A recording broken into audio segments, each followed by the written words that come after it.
আজকে বানিয়ে ফেলেছি দারুণ মজাদার একটা নাস্তা রেসিপি। ছোট থেকে বড় সকলে কিন্তু খুশি হবে, আর বানানো খুব সহজ। রুটি, লুচি, পরোটার সাথে তরকারি খেতে ভালো না লাগলে বা একঘেয়ে লাগলে এই রেসিপিটা কিন্তু বানিয়ে নিতে পারেন। রান্নাবাটির পক্ষ থেকে সকল দর্শক বন্ধুদের স্বাগত জানিয়ে শুরু করছি আজকের রেসিপি। আটা বা ময়দা যে কোনো দিয়েই আপনারা এটা বানাতে পারেন। আজকে আমি ময়দার ব্যবহার করছি। এর জন্য 2 বাটি পরিমাণে ময়দা নিয়ে নিলাম। এবার ময়দার সাথে নিয়ে নিচ্ছি হাফ বাটি পরিমাণে সুজি। সুজিটা নিচ্ছি যাতে ক্রিস্পি হয় সেই জন্য। আপনারা চাইলে সুজিটা বাদও দিতে পারেন, তবে দিলে কিন্তু টেস্টটা অনেক বেশি বেড়ে যাবে। এবার দিয়ে দিচ্ছি পরিমাণ মতো নুন, যেহেতু এটা একটা মেখে ডো তৈরি করে নিতে হবে সেই জন্য। আর দিয়ে দিচ্ছি এখানে পরিমাণ মতো তেল। চিনির ব্যবহার করছি না, চাইলে আপনারা করতেই পারেন, তবে চিনি দিলে কিন্তু খুব একটা বেশি মুচমুচে হয় না, তাই চিনিটা বাদ দিলেই ভালো হয়। 3 থেকে 4 চামচ মতো সাদা তেল এখানে ব্যবহার করলাম। আর দিয়ে দিচ্ছি আজওয়ান। হাতে ঘষে দেবেন জোয়ানটা, তাতে দেখবেন খুব সুন্দর একটা ফ্লেভার আসবে। এবার ভালো করে ময়ান দিয়ে নিতে হবে।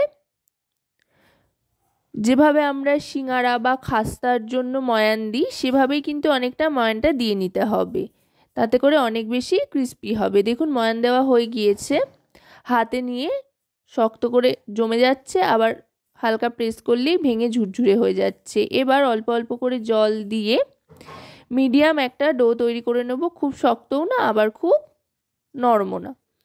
এবার রেস্টে রেখে দেবো, ততক্ষণে একটা পুর তৈরি করে নেব ডিম দিয়ে। আমি ডিম দিয়ে বানাচ্ছি, আপনারা চাইলে ডিম বাদ দিয়েও বানাতে পারেন নিরামিষিভাবে।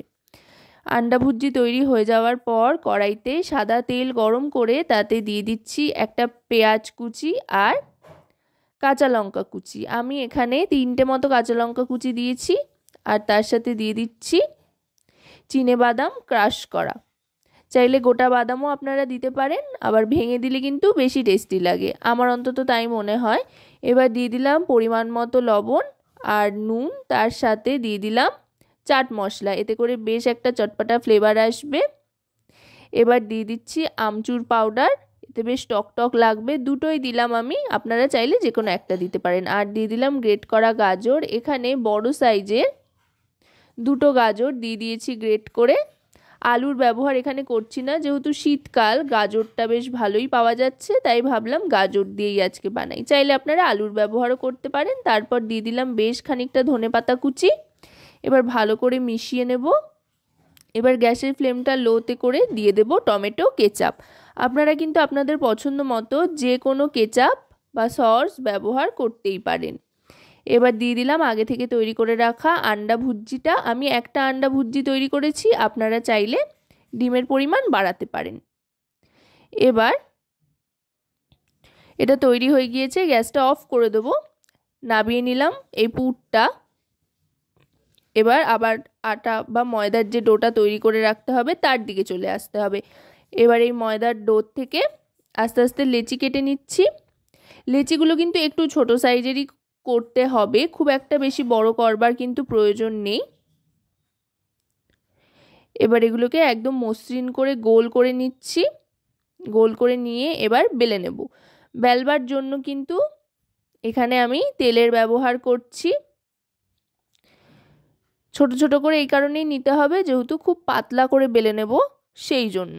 পাতলা করে বেলে নিলে কিন্তু বাইরেটা এবং ভেতরটা দুদিকটাই সমানভাবে রান্না হয়ে যাবে বা কুকড হবে, কোনো দিকে কাঁচা থাকার কোনো সম্ভাবনা থাকবে না। কিছুই না, লুচি যেভাবে গোল গোল করে বেলে সেভাবেই বেলে নিতে হবে।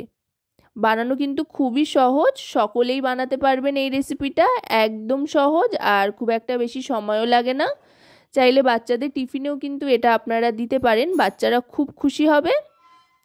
এবার গোল করে এটা বেলে নিয়ে দেখুন আমি একদম কিন্তু পাতলা করে বেলছি। আমি একটু বড় বড় করেই বেললাম, যেহেতু লেচিটা যেই অনুযায়ী নেওয়া হয়েছে সেই অনুযায়ী বেলাটা হলো। আপনারা চাইলে এর চাইতে ছোট করেও কিন্তু বানাতে পারেন। ব্যাস, এবার এর মধ্যে দিয়ে দেব পুরটা। পুরটা দিয়ে বেশ খানিকটা করেই দিচ্ছি, অনেকটা পুর কিন্তু এতে ধরে। পুরটা দিয়ে এবার মুখটা আটকে নেব। অনেকটা পুলি পিঠে যেভাবে বানানো হয় সেভাবেই কিন্তু এটা আমি বানিয়ে নিচ্ছি। আশা করব রেসিপিটি আপনাদের ভালো লাগবে। যদি রেসিপিটি আপনাদের ভালো লাগে তো অবশ্যই রান্নাবাটি চ্যানেলটিকে সাবস্ক্রাইব করে লাইক শেয়ার কমেন্টের মাধ্যমে আমাদের পাশে থাকবেন। আর পাশে থাকা বেল আইকনটি অন করে দেবেন সবার আগে সমস্ত রকম রেসিপি পাওয়ার জন্য। আর যদি রেসিপিটি আপনারা আমাদের ফেসবুক পেজ থেকে দেখেন তো অবশ্যই রান্নাবাটি ফেসবুক পেজটিকে ফলো করার অনুরোধ রইল।